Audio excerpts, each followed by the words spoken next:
Hi అండి, welcome to our channel Swapna's kitchen. ఈరోజు ఒక యూనిక్ రెసిపీతో నేను మీ ముందుకు వచ్చేసాను. ఇది చాలా ఈజీగా ప్రిపేర్ చేసుకునేటటువంటి బ్రేక్ఫాస్ట్ రెసిపీ అనమాట.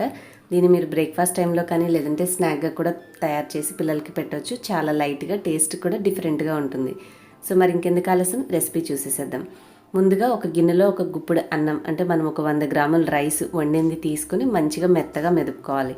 తర్వాత 100 గ్రాముల రైస్కి ఒక గుడ్డు తీసుకుని దీంట్లో వేసి అన్నము గుడ్డు మిశ్రమం రెండు బాగా కలిసేలాగా కలుపుకోవాలి. ఇవి రెండు బాగా కలిసిన తర్వాత దీంట్లో మనము మిగతా ఆల్రెడీ నేను చాప్ చేసుకున్నటువంటి వెజిటేబుల్స్, సన్నగా తురిగినటువంటి క్యారెట్, అలాగే సన్నగా తరిగినటువంటి ఉల్లిపాయ ముక్కలు, కొంచెం పచ్చిమిర్చి తరుగు కూడా వేసుకోవచ్చు. మీరు పిల్లలకి ఇచ్చేటైతే పచ్చిమిర్చి తరుగు అనేది స్కిప్ చేసేసి కొద్దిగా కొత్తిమీర వేసుకున్నాక దీంట్లో రుచికి సరిపడినంత పసుపు, ఉప్పు, కారం వేసుకుని బాగా కలుపుకోవాలి. ఇక్కడ మనం తీసుకునే స్పైసీని బట్టి మనం తీసుకునే కారం కానీ లేదంటే పచ్చిమిర్చి కానీ అడ్జస్ట్ చేసుకోవచ్చండి.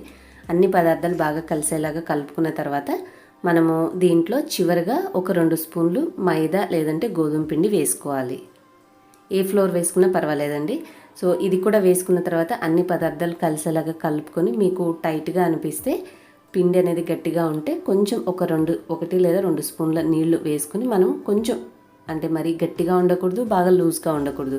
ఇప్పుడు మీరు బౌల్లో చూస్తున్నట్టుగా కన్సిస్టెన్సీ రెడీ చేసుకొని ప్యాన్ మీద మనం ఆయిల్ అప్లై చేసుకున్నాక చిన్న చిన్న టిక్కా షేప్స్ ఎలా ఉంటాయి అలాగ చిన్న చిన్న ప్యాన్ కేక్స్ లాగా వేసుకోవాలి. ఈ విధంగా మనకి ఒక ప్యాన్లో 4 అయితే ఈజీగా వచ్చేస్తాయి. సో ట్రిప్కి మనం 4 or 5 చేసుకోవచ్చు.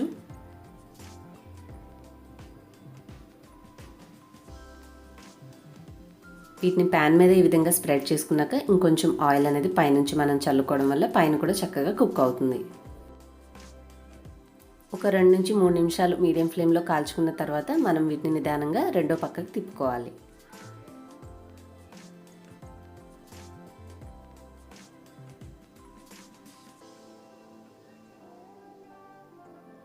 ఈ విధంగా రెండు పక్కల చక్కటి గోల్డెన్ కలర్ వచ్చే వరకు, మనం బంగారు రంగు వచ్చే వరకు బాగా కాల్చుకొని తీసేసుకొని మీరు డైరెక్ట్గా తిన్నా చాలా టేస్టీగా ఉంటుంది, లేదంటే టొమాటో సాస్తో తిన్నా కూడా చాలా రుచిగా ఉంటుంది. సో చూసారు కదండి, వెరైటీ స్నాక్ అనమాట. తప్పకుండా ట్రై చేసి మీ ఫీడ్బ్యాక్ నాతో కామెంట్స్లో షేర్ చేయండి. ఈ వీడియో నచ్చితే లైక్ చేసి మీ ఫ్రెండ్స్ అండ్ ఫ్యామిలీతో షేర్ చేయడం మాత్రం మర్చిపోవద్దు.